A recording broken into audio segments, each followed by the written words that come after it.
So this is talking about HTML comments and fonts. So, but before we start, let's log into our FTP. And my password is this.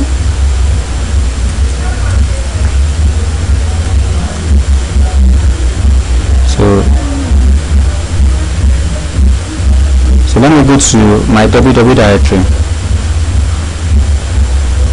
So let's create a file, new file. Let's call it comments fonts.html.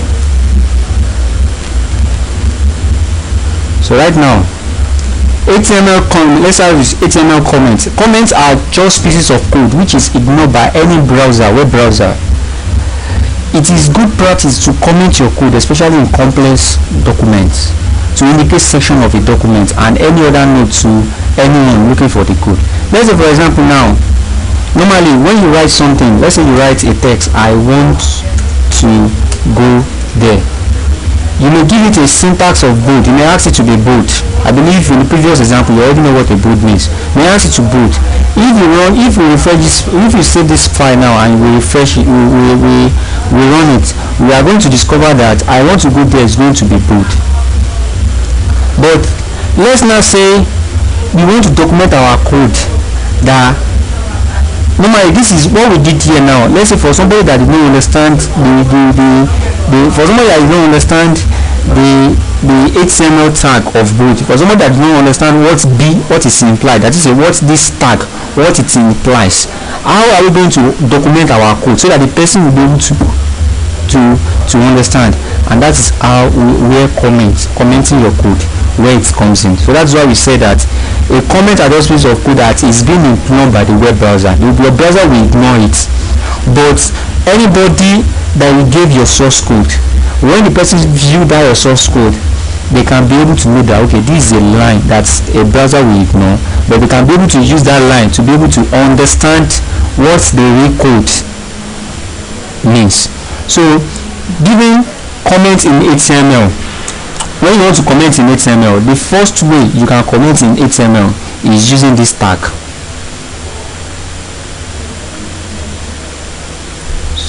So right now, this line now, this is the opening tag of comment and this is the closing tag of comment in HTML.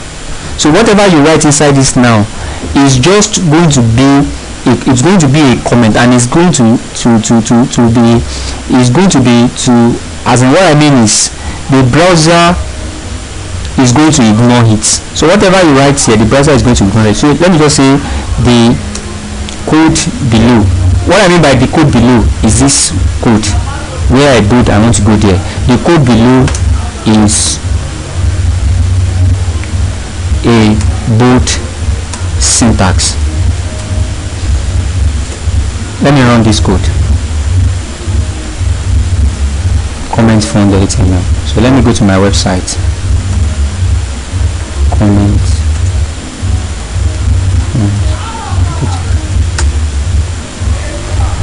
So look at something now. You can discover that I have a lot of content. It's not only I want to go there, bold, that is inside this code. This one also is inside this code. How come that this one does not show? It's because you place this sentence that you have here, you place it inside the word, a comment tag. So all this line, nothing is going to display there. This line is going to be how I put it, the web browser is going to ignore this line because this line is a comment. So comment will not show in your output. But you might not wonder that since this comment is not going to show in my output, why are we now putting it there? The reason we are putting it there is just for your code to be documented, so that whenever you write the line, you'll be able to document it with a comment, so that somebody that have access to your source code, this is a source code, someone that have access to your source code will be able to know that okay, at this line here now, what do you do in this line? Then they will be able to look at the comment, the code below that say this line is a bold syntax, and they will be able to know that okay, you bold this line. So comments is just used in documenting your code. It's used for explaining what your code, each line of code, what is doing, the uses of each line of code, so that for somebody that does not even understand about programming, or for somebody that wants to use your source code, then they will be able to understand what that source code is for. But note that comment, whenever a web browser is viewing that comment, is going to what? Is going to ignore that comment. That's why you see that the comment does not display here. But this other code that is not comments, what happened? That it displays. So that's just about comment. So the example of what we have here now is what? Is a single line comment, because this comment is a single line. It's just a line. So this, how to write a single line comment, then you use this opening tag and you use this closing tag for a single line comment. So this is also a comment. So but for multi-line comments, when you want to write a comment that has a lot of lines, like right now, if you write the code is below and you place this is bold syntax, you place it in another paragraph. Can you see now? So what we are doing right now, look at it. The opening tag of comments is here and the closing tag of comments is here. So let's save this and refresh our web page. Can you see comments? Why? Because right now we use a multi-line comment. So I can place anything. So far is inside, anything I place so far is inside this opening tag comments and this closing tag comments. My web browser is not going to display it. It's going to ignore it. Because of what? Is inside what? A comment. But comment, your web browser, by the time you are viewing your web page, your web browser is going to ignore it. It's not going to show it. But comment is just good in documenting your work, your program, your source code. Because there are sometimes that you may have written a code for maybe 2 years ago and you didn't even remember what the syntax you use. Maybe let's say for example now you use a pre-syntax. You don't even remember what this is. You have written the code like 10 years ago. You don't even understand what a pre-syntax, what it means. So you now have to be searching Google or calling your friends to ask them that, please, what is pre-syntax? It's a waste of time. So the best thing is when you use a syntax that you know that 10 years or 5 years to this time you may not even understand, the best thing is for you to document that syntax, or something you know that it's not really that you know it, but somehow on the web you are able to come across it and you want to use that syntax because you just come across it and you like it, you want to use it, and you know that maybe like a month to the down you will not remember that syntax again. So any code that you use that syntax, make sure you comment it so that by the time you are looking through the source code, then you'll be able to remember that I need to, as in this is what I do here, this is the reason for using this pre-syntax here, so that even if it's not you, somebody else looking at your source code, they will be able to know the uses of that lines of code that you write because you comment it. Like this line of code now, I comment it here. So somebody that not even know what a pre-syntax is doing or what a bold syntax is doing, by the time they look at my comment here, they will be able to know the benefit. So this is a multi-line because the comment is in a lot of lines. It's not in a single line. But the other example is a single line comment. So each of every one of them is still a comment. Another thing is we have is the conditional comments. So the conditional comment is platform dependent. What I mean by platform dependent, it depends on the browser you are using. It only works on Explorer, that is the Internet Explorer on Windows. So it only works on Internet Explorer on Windows. So it's another way. So the open tag of conditional comment is this, and this is the closing tag. But note the advanced the structure, the syntax for writing HTML comments that is supported by every web browser that you may be using. This is the syntax, this is the opening syntax, and this is the closing syntax.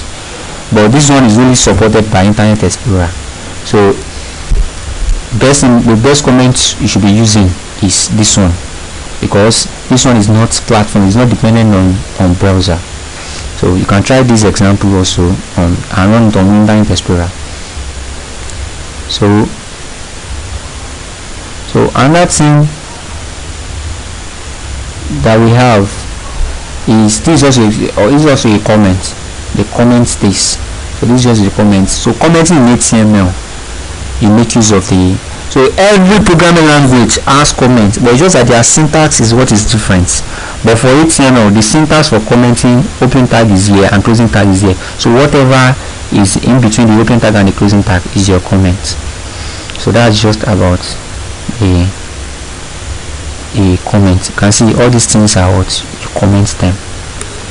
So let's go to, we finish about commenting. So let's go to HTML fonts.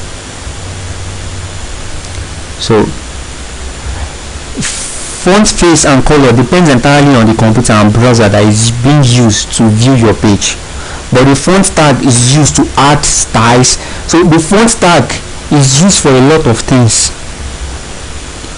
It has a lot of attributes, and those attributes are the styles, the size, the color to the text on your site. You can use a base font tag to set all of your text to the same size, face and color. The font tag is having 3 attributes. So I've explained to you the attribute are what? The size, the color and the face to customize your font. To change any of font attribute at any time within your page, simply use the font tag. So let's see how it works. So let's start with the font size. So let's see how this works. So let's start with the font size. So under the font size, you can set the size of your font with size attributes. The range of accepted value is from 1 to 7. 1 is the smallest, while 7 is the largest. The default size of a font is 3. That's when you just write all these things that we have been writing so far, all these things, I want to go there now. The size that you have here right now, since we didn't set the size here, under I want to go there, the default size is always 3. So you can set the font size from range 1 to 7. So let's run this code. Right now you can see that I told you that fonts accept 3 attributes: the size, the color and the face. So we are starting with the font size attributes.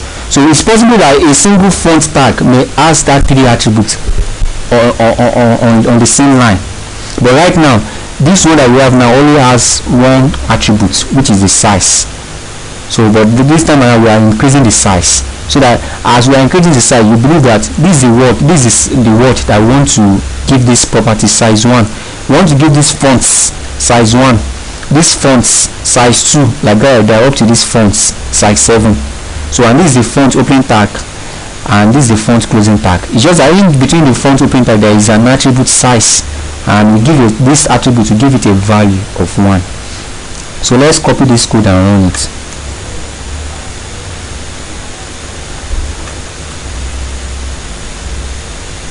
So this is it. So let's save this.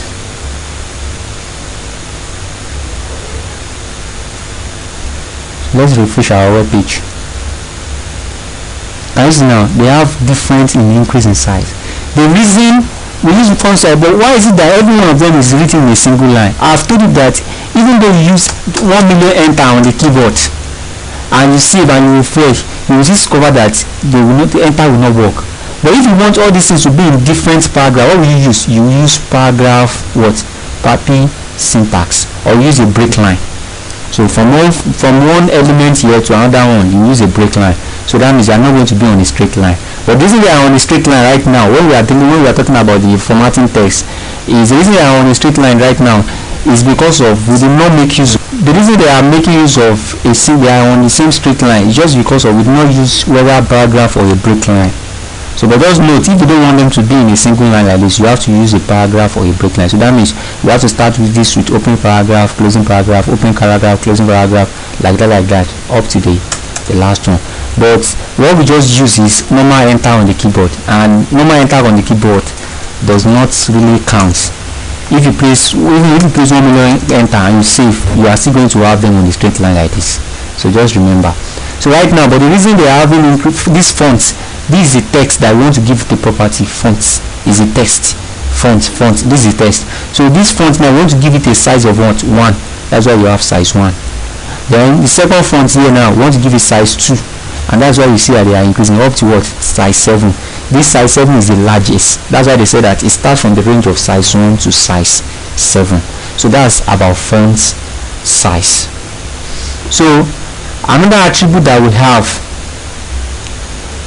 is, before I go to the other attributes we have, let's talk about the font size now. But this time around, let's specify the relative font size.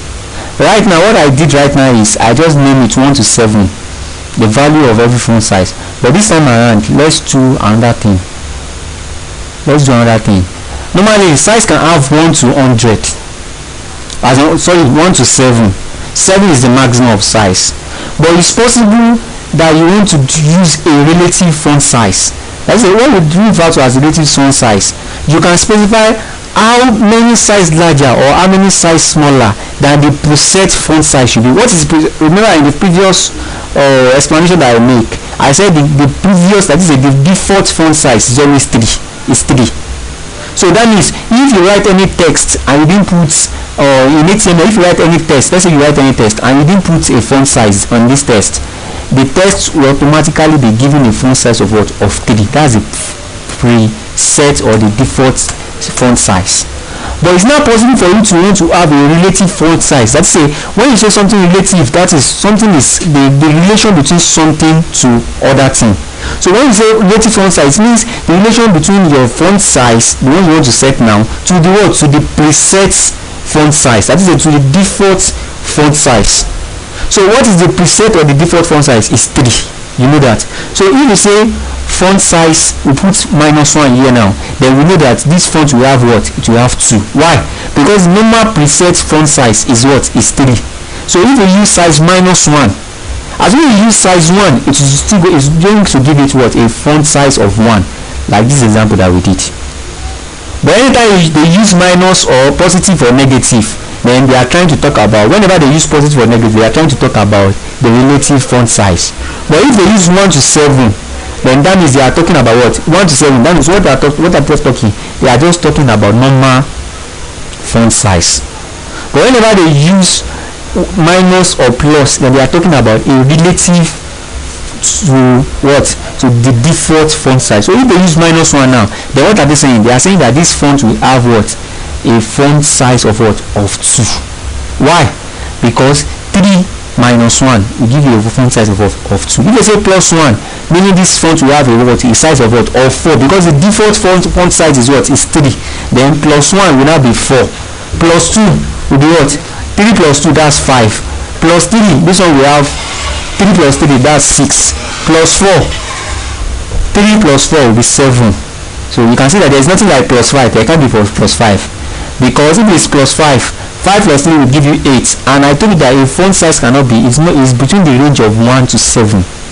It cannot be up to 8. So that is why whenever you want to use plus, your plus can stop at +4, nothing above +4. So whenever you see anything like minus, plus in font size, then they are trying to talk about the relative to the what? To the default font size. So let's run this and see what we have. So let's copy this and paste it. So let's save this and refresh our web page.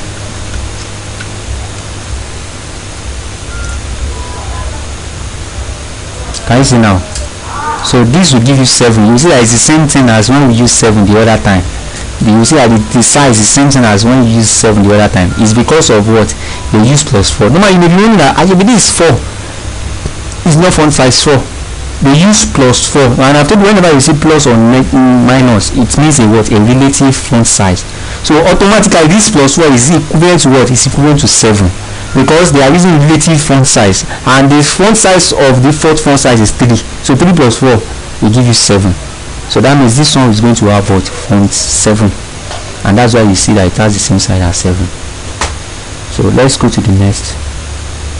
So the next attribute I want to talk about is what? Is the font face.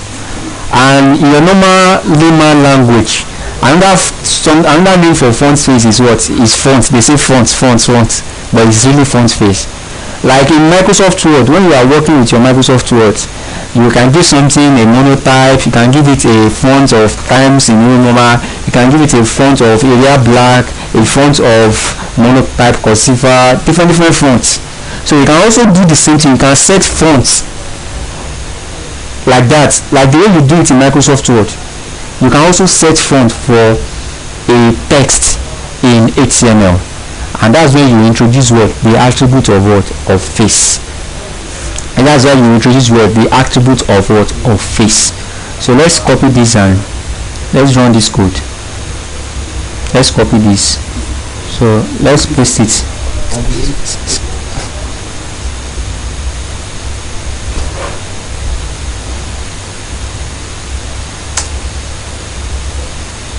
So can you see what happened now? The first one, Times New Roman, they gave it what? Face of Times New Roman.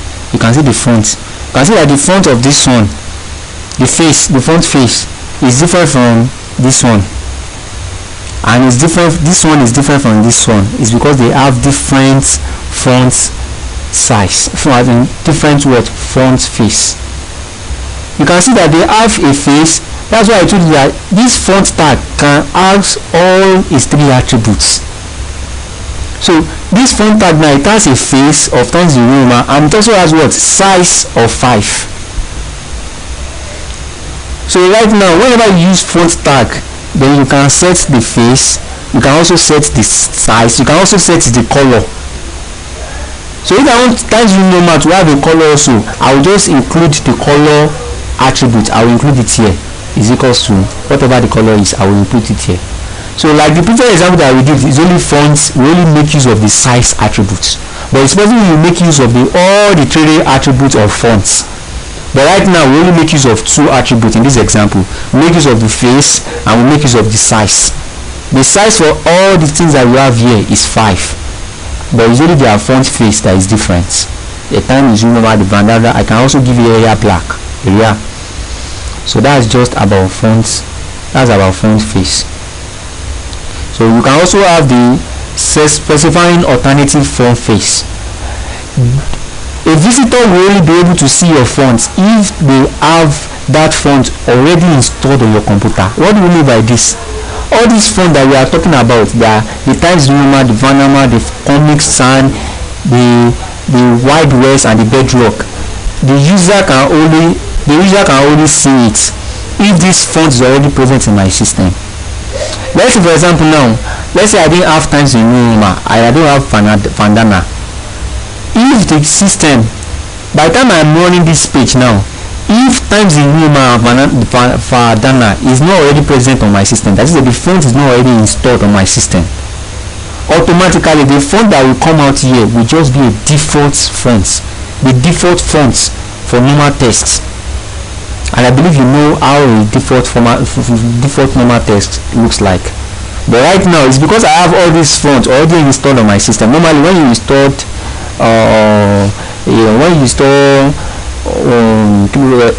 all these windows, all these fonts, they came already installed, except some advanced fonts that you have to install yourself. But you don't need to be troubling yourself. But what I'm just trying to say in essence is this: every font that you may want to use, the user that is trying to open your web page must already install that font on their system before they can be able to view how the font will look like. So if I didn't have Times New Roman on my system now, automatically this font Times New Roman will not appear. The default fonts will not appear. So that is why there will not be a problem, because if you want to do something and you have okay, look at this Comic Sans now, you will see that the display is somehow very different and somehow very beautiful. You may want your web page to display fonts like this, but in the case that the person that is accessing your web page, in the case they don't have that font already installed on their system, then they will not be able to display this kind of fonts automatically. To just give them the default font. So normally what some people will be seeing on their system will be this style, but some people will be seeing another different style. So they will not be wondering that why is it that this site is always different every day. It's not as if the site is different every day, just that the font that the programmer used when creating the web page is not already installed on the user system computer. That is why the user can't have access to that font. So make sure, what I would also advise you is that make sure you use fonts whenever you want to specify a font in your web page. Make sure you use fonts that are popular, so that you know that if you use Times New Roman, almost all the system have Times New Roman. So that's why you have to use system fonts that are popular fonts. So, but what I want to discuss right now is an alternative text, an alternative fonts, setting alternative fonts face. And how do you do this?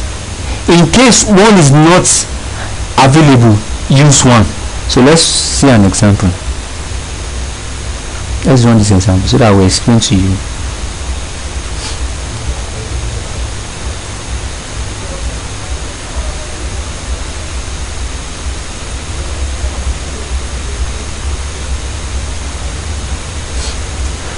But before I explain this now. I will just tell you the default font for every HTML web page. That is, if you write any text without specifying the font, if you write any text now without specifying the text, the default font that this text is going to take is Times New Roman. So that means that all the previous example that we are doing, if all those text, this font or some of them are not already installed on my system, the default font that is going to give me is Times New Roman. So that means the default font for every web page is Times New Roman if you didn't specify the font face. So but right now we specify a font face right now. So what we are trying to say is this: if we use this font face now, let's say I want there, let's close this font. This one also, let's say I miss you, let's close the font, because this is an open font and this is a closing, this is an open font, this is a closing font, open font and closing font. So right now look at this one, look at something like this. I want here now, we have a font of what? It will first move for a font of area. But if it's happened that area is not already installed on my system, if area is installed on my system, area will be the font that will display on I want there. I want there will display in an area font, area face. But if area is not present, it's not already installed on my system, then an alternative font, that's why we use comma, an alternative font L vertical will be displayed. So if I didn't have area and L vertical on my system, then that means the default, that's when the default fonts, which is what Times New Roman, will now be applied to this text. So what I'm trying to say is that you set alternative text in case one font is not present, then you use another font. But if all the fonts that you have set, like right now they set two fonts here now, if these two fonts is not already installed on my system, then the default font, that is when Times New Roman will now be applied to this text. But right now look at this one now, this example now. How many fonts did they set? They set 3 fonts. Lucida calligraphy. If Lucida calligraphy is not installed on my system, then it's going to use Comic Sans MS. If Comic Sans MF is not there, then it's going to use Lucida console. But if all these 3, if either of them is not there, then that is when it's now going to use the default font face, which is what Times New Roman. So at least one of them has to be there. But if it's the first one that is there, it's going to use the first one. If all the 3 are there, it's going to first use the first one. But if it's only the only reason that can make you to use the alternative one, that is the second or the third one or the fifth one or the N1, is if the previous one is not there. If the first one is not there, it will try the second one. If the second one is not there, then it will try the third one. It will keep on trying like that until we get to the end. So if none of them is there, it will now use the default font face. So the last attribute that we are under font is the font color. The last attribute is the font color. You can set any font color you like using color attributes. You can specify the color that you want by either the color name or hexadecimal code for that color. Let's first start with color name. So there are 2 ways in which you can specify font color when you are using this attribute. Is either using the color name or the hexadecimal color code. So let's use the color name. If I know the name of color I want to be like this, I want there now. Let me say I want to give it the color of red. I'll just say color is equals to, color is an attribute. Color is equals to what? Is equals to red. This I miss you now. I don't want to give it color. Color is an attribute of font. So in this font I will just put color is equals to what? Let me say blue. So this is what? The color. This is what? I'm using the color name now. I'm using the what? I'm using the color name. So let me refresh my web page. Can you see red and blue? So whenever you want to give something a color, then you use fonts, then an attribute color, then you give the value, the color name. So you may not use face, you may just use font color red, it will still give it red color. But whenever you want to put a color, you also want to set a face, that is the display. You also want to set the size. You can input the size again. So but just know those are the 3 attributes of fonts. But now I'm using color name, red, blue, green. I can use orange, purple. So far, if so far I know the color I'm looking for. If I know the color I'm looking for, the name of the color I'm looking for, if it's orange, then I'll just supply in the value, under the color in the value, I'll just apply orange. But let's now say I don't know the name of the color. All I need to do is I can use the color code if I don't know the name of the color. Like if I want to give a color black now, color black, then color black is hash 6 zeros. That's hexadecimal value. So this time I'm trying to use an hexadecimal color code. Hexadecimal color code. So you will see that I want there will be black. Can you see? I want there is black. So all these colors that I've been mentioning, the blue, the red, the orange, every one of them also have, and what? They also have hexadecimal code. So but just know one thing, whether you use hexadecimal code, whether you use color name, you are still going to have the same thing. So instead of me to use hash 6 zeros now, I can decide to just say use color name. I can just say black. It will still display black here. So if you want the list of all the color hexadecimal code, all you need to do is just search Google. Just search something like HTML hexadecimal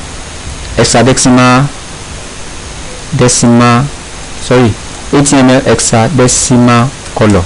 Just search Google HTML hexadecimal color. Then they are going to give you the list of all the colors and their hexadecimal code. So we can just say, let's search this page. So here now you should see the list of all the color and their respective hexadecimal code. Look at it now. Like the black I was talking about the other time, this is black. Can you see hash 6 zeros? If I want to give a color brown, I can decide to use ordinary brown directly here. I can just say brown, color brown. But if I don't want to use the color name, I can decide to use the color code. So just copy this. This is the color code for brown. I'll just use this. But notice we start with hash. So this is the color. So instead of using this color code, I can just say brown directly. So it will still give it brown. Can you see brown? So you can search Google on list of HTML hexadecimal color. So you will be able to have a lot of hexadecimal. You will be able to, can you see? There are a lot of colors. All these things you can't remember. All these slate blue, crystal blue, eyes. You can't remember them. Somebody may come to you that, please come and help me to design my web page, and I want all my text to have a baby blue. You may not remember. So the best thing is when you search Google, then when you search Google on the list of HTML hexadecimal code, then you'll be able to write copy the code. Then you can use the code under the font color tag. Then just use the code there. Place the code there. So either you can place the code using a font color name or the corresponding hexadecimal code for that color. So that's just, so this is an example. Like this one now, FF00FF. What are you expecting when you use FF00FF? Let's look at the hexadecimal code. FF00FF. It's like I saw it the other time. FF00FF. Can you see? FF00FF Magneta. So normally if you want this code now, then this is text called this text is HS color hash FF00FF. We have a font of what? Magneta, because this the color code that they use here is Magneta. And this one now we have a color of what? Of red, because they use red as a color name. But this one we have a color of what? Magneta, because they use the hexadecimal code of what? Of Magneta. So let's run this now, so that you'll be able to understand what we are trying to talk about. So let's refresh. Can you see this is Magneta and this is red? Can you see that this color is almost equivalent to this color? It's still the same thing as this color. This color, same thing as this color. So that's just about color code and hexadecimal code. So the next thing that we have is the base font element. The base font element is supposed to set a default font size, the font color, and the typeface for any part of the document that are not otherwise contained within a font element. So what I'm just trying to say in essence is this. Let's copy this code. So let's paste it. Right now we have already set a base color, a base font face.